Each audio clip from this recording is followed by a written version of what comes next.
Olá! O projeto que muda o novo ensino médio foi aprovado no Senado com diversas modificações. Por isso, a proposta volta à Câmara para nova apreciação.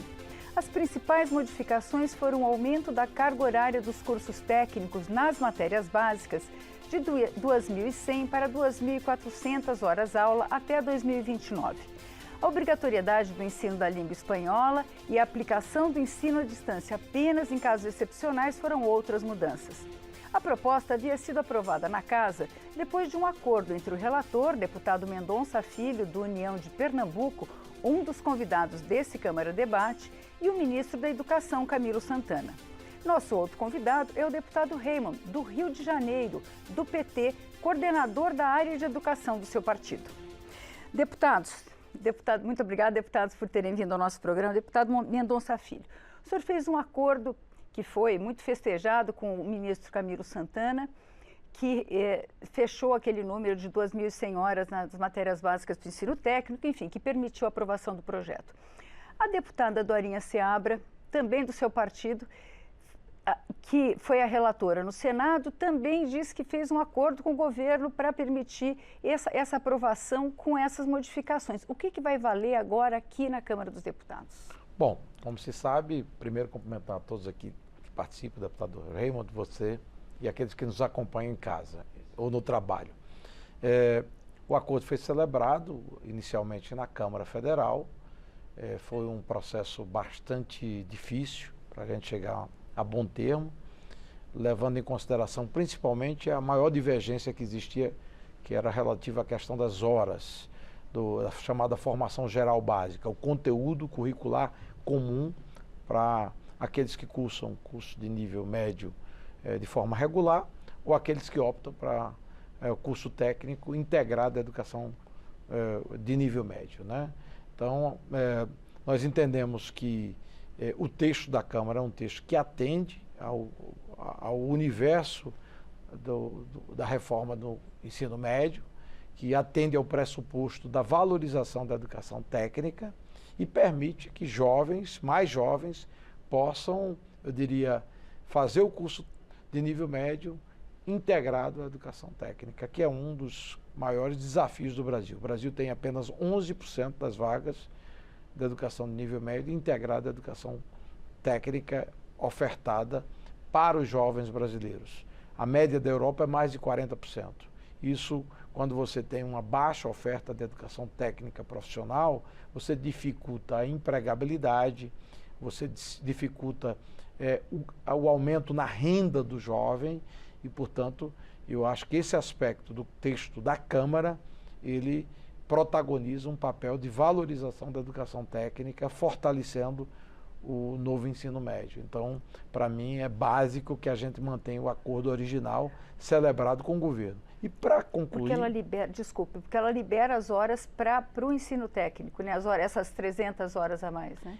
Exatamente. Para a formação técnica. Veja bem, boa parte dos cursos técnicos, eles exigem mais de 900 horas. Muitos desses cursos até 1.200 horas. Como é que você vai compor um curso onde a formação geral básica vai até 2.400 horas como base e um curso de 1.200 horas na área da formação técnica? Isso inviabiliza para muitos jovens que têm que trabalhar ou mesmo que têm outras atividades, o acesso à educação técnica. Então, é fundamental que a gente possa ofertar cursos de nível médio, onde a educação técnica também seja possível. Então, para mim, a limitação em 2.100 horas na formação geral básica para cursos técnicos é algo fundamental para que a gente possa ampliar a oferta dessa formação técnica para milhares de jovens do Brasil. Deputado Raymond, como é que o senhor vê essa questão dos dois relatórios, né? A gente tem o relatório aprovado aqui na Câmara com essas modificações para o Senado. Pois é, eu penso, primeiro cumprimentar também o deputado Mendonça Filho e a todos que nos acompanham, dizer muito obrigado à TV Câmara que nos permite esse debate e dizer também que venho aqui como alguém que milita na educação há muito tempo, no campo popular, mas também como professor da educação básica e compreender que a gente está no parlamento. E o parlamento é o espaço, de fato, do debate, o espaço de se colocarem as ideias, é o espaço onde nós podemos fazer os nossos acordos e temos que ter coragem de celebrá-los e, ao celebrá-los, compreender também que, de modo particular, quando se está num país em que o sistema é um sistema bicameral, onde nós temos a Câmara e o Senado como um revisando o outro, como um podendo propor questões diferenciadas do que o outro propõe, essas possibilidades elas são reais e concretas.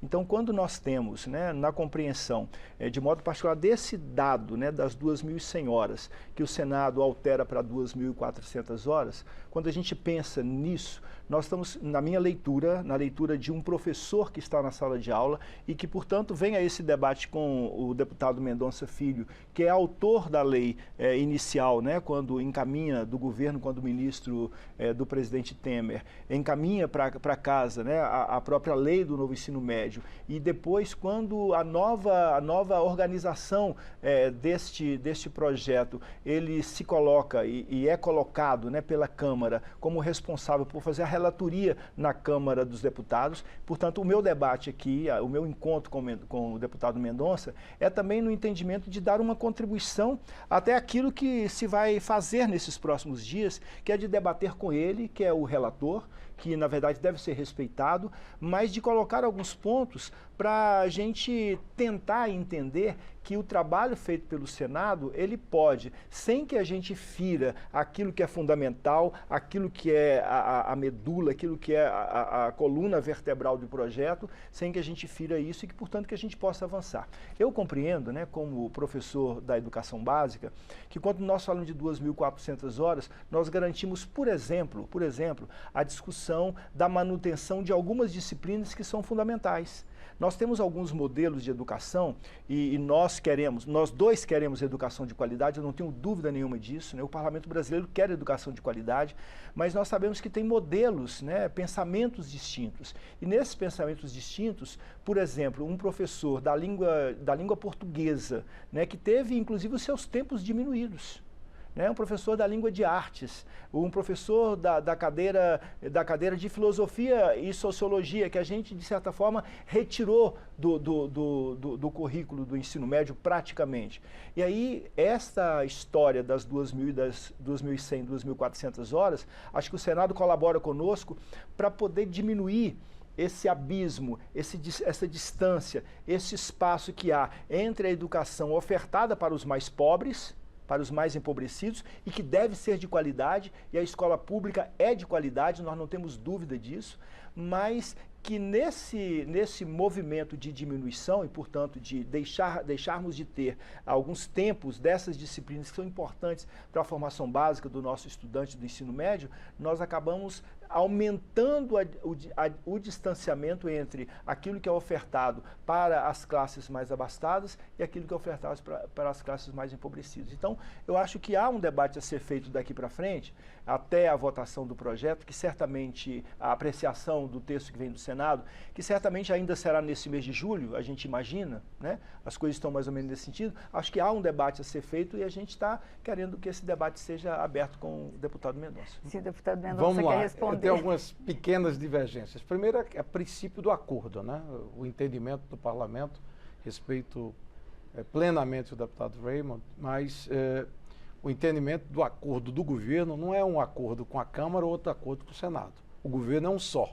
Nós temos um sistema bicameral, onde há a decisão da Câmara e há uma revisão do Senado e a Câmara dos Deputados, no caso a nossa casa, ela conclui o processo legislativo de apreciação de um projeto de lei, né? É o que está ocorrendo.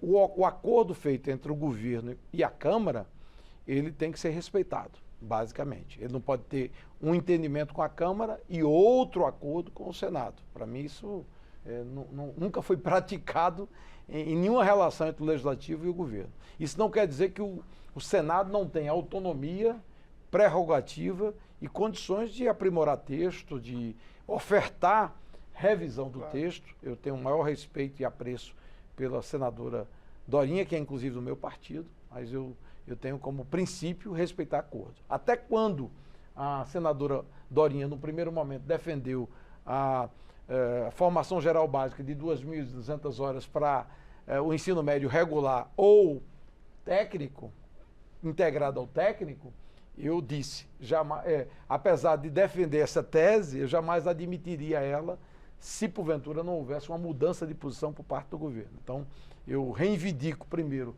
que o governo, por meio dos seus parlamentares, respeitem o entendimento. O projeto foi aprovado aqui praticamente por unanimidade. O debate foi intenso, duro, difícil, mas a gente chegou a um bom entendimento. E eu tenho uma segunda divergência que é de respeito mais à questão técnica, né? Na verdade, quando se fala em formação geral básica, ninguém está diminuindo conteúdo do ponto de vista de aprofundamento para qualquer que seja a área. A gente tem um ensino médio tradicionalmente que, na média dos cursandos e concluintes do ensino médio, 30% tem o conhecimento pleno em português. Então, na prática, esse não é o problema do ensino médio brasileiro. A gente precisa aprimorar toda a educação básica e a flexibilidade, o protagonismo do jovem, o jovem definir o seu projeto de vida, o seu futuro, a ampliação da educação em tempo integral, a conexão com a educação técnica, a integração com a educação técnica, possibilitará mais empregabilidade, mais aprofundamento em áreas de conhecimento. Não é razoável que o mundo todo, há muito tempo, Raymond, pratique, por exemplo, aprofundamento em área de ciências da natureza ou ciências humanas, dependendo do curso ou do itinerário formativo que seja o projeto de vida do jovem, e o Brasil queira insistir numa formação praticamente única para todos os jovens. Os jovens valorizam o seu protagonismo, o seu projeto de vida. E o novo ensino médio vai ao encontro do sentimento da maior parte dos jovens brasileiros. Portanto, eu respeito a visão, eu diria, diferenciada do meu colega deputado Raymond, mas ao mesmo tempo insisto no acordo e que a gente possa preservar o entendimento celebrado aqui Deputado na Câmara Raymond, Federal. Quando o senhor fala, deixa eu colocar mais a minha colher nessa conversa, quando o senhor fala de uma educação igual, o acesso, dá o direito a todos terem acesso a uma formação completa, né, a todos os estudantes de todas as classes sociais, o senhor acha que a gente, em outros países, principalmente os países europeus, as pessoas não necessariamente se encaminham naturalmente para a universidade. Elas escolhem uma formação técnica e têm uma vida que não é considerado pior do que a universidade, né? Uma profissão que não precisa de formação universitária. O senhor acha que essas pessoas também, elas exige um tempo muito maior se elas tiverem essa formação humanística, essa das básicas, ao mesmo tempo, e ter a formação técnica? Quer dizer, elas não poderiam ter ser uma opção do estudante? Claro que poderia, né? Mas poderia ser uma opção e não uma imposição. Eu venho do Rio de Janeiro. No Rio de Janeiro nós temos a figura de Anísio Teixeira, pernambucano? Baiano, fundando o nosso Instituto de Educação, né, que fica ali na Tijuca, na Marise Barros, uma excelente, hoje organizada no estado do Rio de Janeiro, na FAETEC. Nós temos o Rio de Janeiro com Darcy Ribeiro, que diz que a educação, na verdade, ela não está em crise, é uma crise provocada. Nós temos o Leonel Brizola, que estabelece junto com Darcy Ribeiro a discussão do Centro Integrado de Educação Pública. Então, é claro que nós compreendemos que o jovem, o estudante, o que está formando, né, o que está em processo formativo, ele pode optar por uma carreira técnica. Necessariamente, a universidade não é o caminho único para que um estudante chegue. Ele pode optar não ser universitário, não concluir um curso superior, e ele deveria ter condições de, com o seu trabalho, tocar sua vida. Mas essa deveria ser uma opção para ele. Eu fico pensando, quando eu falei da distinção entre os caminhos oferecidos a esta ou aquela classe, a este ou aquele grupamento social no nosso país, no interior do nosso país, eu estou dizendo que numa escola privada, onde as pessoas às vezes cobram um certo até conteudismo, porque por mais que a gente pense dessa forma, existe também uma mentalidade nossa, brasileira, diferente de uma mentalidade europeia, e aqui não estou dizendo que é menor ou que é maior, que é pior ou que é melhor, é apenas uma mentalidade distinta, e eu sou brasileiro e acho que o nosso modo de pensar a vida é muito rico, mas nós pensamos hoje, normalmente, você pergunta a qualquer pai, em qualquer fila de supermercado, em qualquer fila de ônibus, em qualquer espaço público, ou você quer que o seu filho vá à universidade, ele dirá, eu quero que meu filho vá à universidade, um orgulho para os pais. Então, se isso é um orgulho para os pais, o filho, o estudante, o formando,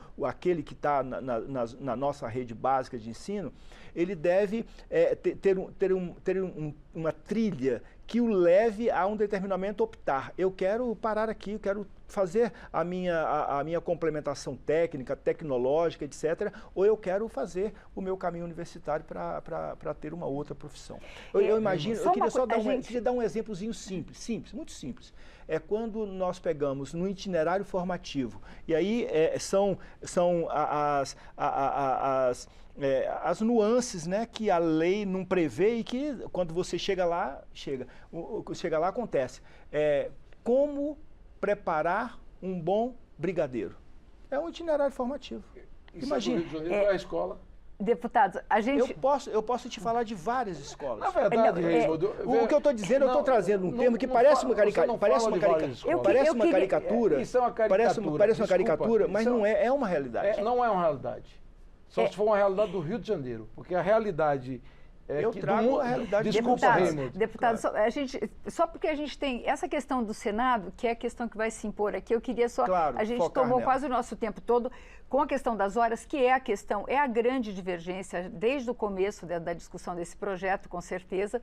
Agora, eu queria saber do deputado Mendonça Filho se o senhor acha que dá para assimilar algumas das mudanças feitas no Senado. Uma das mudanças é que o Senado tornou obrigatório o ensino do espanhol, que vai dar uma apertada no tempo já da formação básica, né? Porque o que o senhor acha dessa proposta? Eu discordo. E o que o senhor acharia que é possível assimilar? Veja bem, o mundo todo, ele tem como base de aprendizado e de aprendizagem a língua nativa, né? O português precisa ser, eu digo sempre, a disciplina mãe de todos nós e aprender português é básico, né? É fundamental, né? Escrever bem.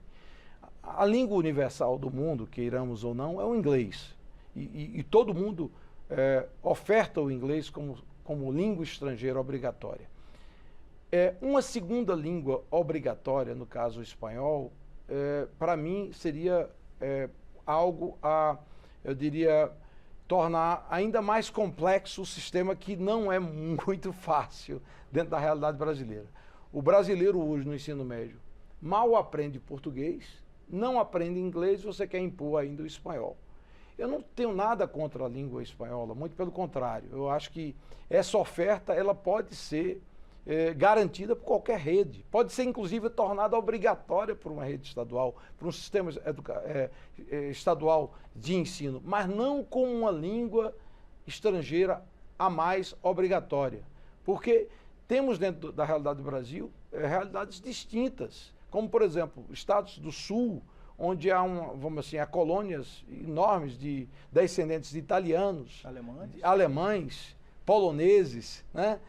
São Paulo é o estado brasileiro que maior número de descendentes de japoneses. Então, francês é uma língua que tem uma base cultural e uma presença cultural muito forte dentro da realidade brasileira. E temos fronteira, inclusive, com a Guiana Francesa, que fala francês. Então, a partir dessa realidade, eu entendo que a opção do texto da Câmara, que coloca inglês como língua obrigatória, que é prática corrente no mundo todo, e o espanhol como preferencial, e podendo ser o espanhol obrigatório, desde que seja uma decisão do sistema estadual de educação. Então, não há como você criar uma complexidade a mais e um conteúdo a mais obrigatório dentro dessa realidade que, como eu disse, eu acho que ela está bem construída, inclusive negociada com o próprio Ministério da Educação. Então, deputado Raimundo, o senhor falou dessa coisa do apertar algumas matérias, né, que a gente acabou deixando pelo caminho, que constituiriam tradicionalmente o ensino médio. O espanhol, como é que o senhor acha da inserção do espanhol nesse núcleo e dividir todo esse pouco tempo com mais uma matéria? Eu penso que, na verdade, quando nós pensamos, e aí eu volto de novo à distinção entre uma educação ofertada para uns e uma educação ofertada para outros. Quando nós temos, por exemplo, as classes mais abastadas do nosso país, que têm espaços a escolas bilíngues, a escolas que falam 2, 3 línguas, isso aí para nós está tudo certo.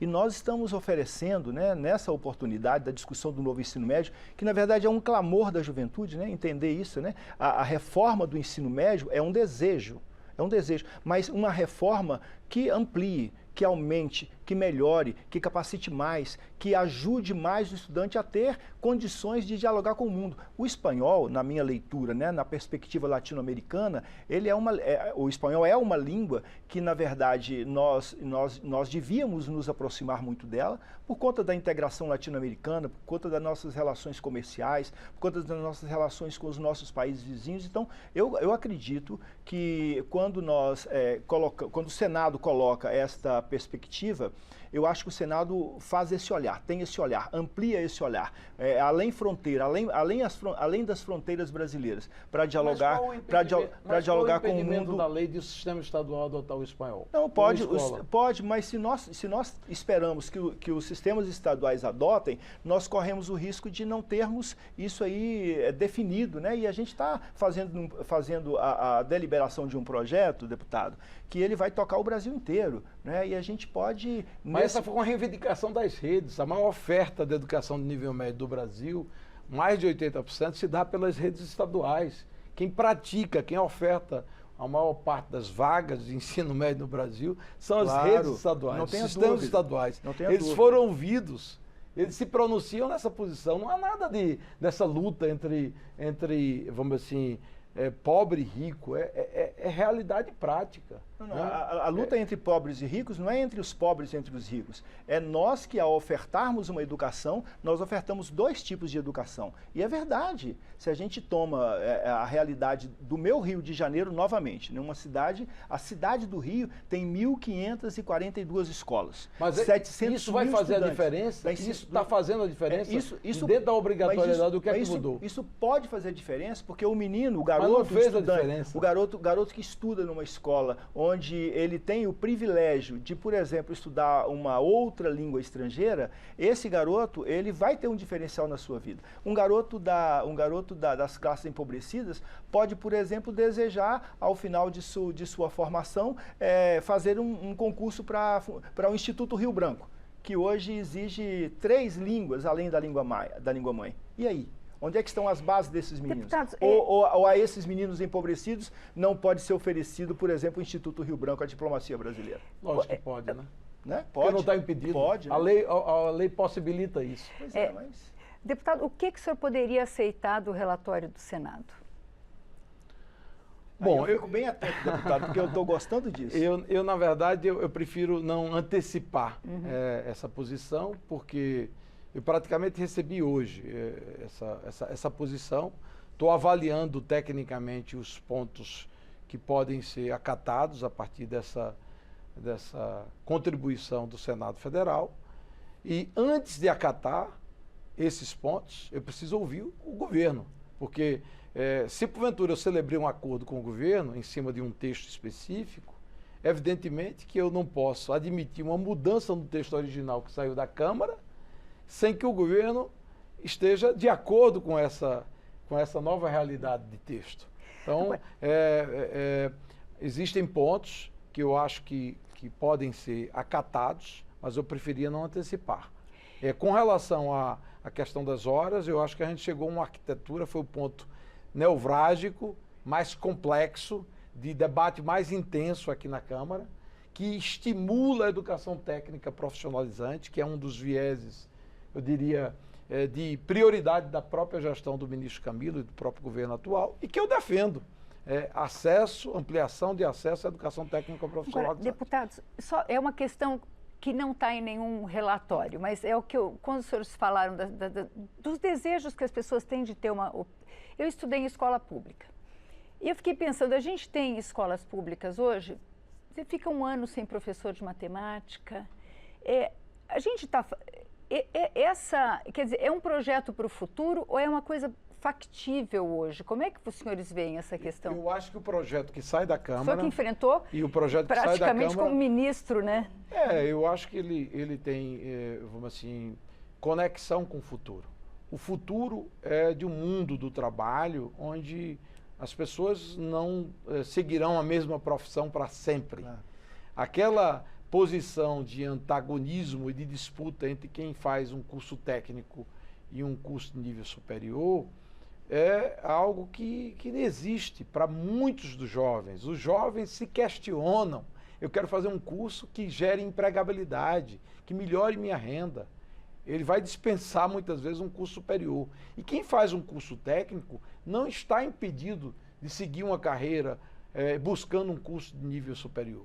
Só que as profissões do futuro, elas são, eu digo, muitas delas, elas sequer são conhecidas. Então, é um mundo de transformação. Então, a arquitetura do ensino médio, ela precisa ser uma arquitetura flexível, ela tem que ser uma arquitetura que valorize o papel do jovem e possibilite o protagonismo dele na definição do seu próprio futuro. Eu visitei recentemente a Suíça. As crianças de 11, 12 anos começam a interagir com a educação vocacional nessa idade. É incrível. Um país super desenvolvido. E os CEOs, os presidentes das grandes corporações suíças, grande parte deles ou delas fizeram cursos vocacionais. Não é demérito para ninguém. Não há condição de inferioridade, como muitas vezes se quer crer dentro da realidade do Brasil. Deputado Raymond, a rede pública de ensino consegue hoje dar essa formação técnica, essa formação vocacional? E eu queria sua opinião também sobre esse caminho. É para hoje ou é para o futuro? Eu acho que o futuro é hoje, né? A gente não pode perder isso de vista. Nós tivemos agora, recentemente, o lançamento de novos 100 institutos federais, né? A ampliação. Sem campi, claro, Instituto Sem Campi. O Instituto Federal do Rio de Janeiro, onde eu estou, ganhou 6 campi. Os institutos Brasil afora ganharam novos campi. E assim, acho que a gente pensa que a gente sabe que o futuro já é agora. E a educação básica, ela tem que dar conta disso também. Mas isso tem que ser, na minha leitura, na minha perspectiva de educador, tem que ser uma opção. E aí eu queria lembrar que nós agora, no último dia 25, tivemos o encerramento da vigência do Plano Nacional de Educação aprovado em 2014. E esse plano está sendo agora, por um projeto também da deputada Dorinha, se não me engano, da senadora Dorinha, foi lá no Senado prorrogado até 2025 e aqui na Câmara vai ser apreciado com a relatoria da deputada Soraya Santos, do Rio de Janeiro, para que ele seja prorrogado até 2025. Mas o novo texto do Plano Nacional de Educação já foi recepcionado pela mesa diretora na semana passada, trazido pelo próprio ministro Camilo Santana. É bom a gente lembrar que houve uma descontinuidade. O Plano Nacional de Educação de 2014, aprovado em 2014, que tinha vigência até agora em 25 de junho de 2024, as suas metas não foram cumpridas. Muitas das suas metas não foram cumpridas. Então é claro que a educação pública pode dar conta disso, mas é claro também que há uma responsabilidade política de homens e mulheres comprometidos com a educação que estão nos parlamentos municipais, estaduais e no Parlamento Federal, seja na Câmara ou no Senado, para fazer esse grande debate da educação, para entender que de fato a gente precisa avançar. E aí, nessa questão do PNE, para se ter uma ideia, nós precisamos agora estabelecer as metas e seguir para o cumprimento delas. Nós não podemos fazer descontinuidades. Houve uma grande descontinuidade e a gente precisa de avançar e retomar. Desculpem, deputados, essa conversa, a gente vai acompanhar, essa conversa continua, a gente vai ver no plenário esse debate todo. Eu agradeço a presença dos senhores, mas Esse Câmara Debate está terminando agora, mas você pode continuar acompanhar tudo que vai ser debatido e todo esse assunto nas nossas redes sociais e no câmara.leg.br. Hoje nós conversamos sobre a proposta do novo ensino médio com os deputados Raymond, do PT do Rio de Janeiro, e Mendonça Filho, do União de Pernambuco. Se você quiser rever ou compartilhar esse programa, vá às nossas redes ou à página câmara.leg.br. Obrigada pela audiência e até a próxima.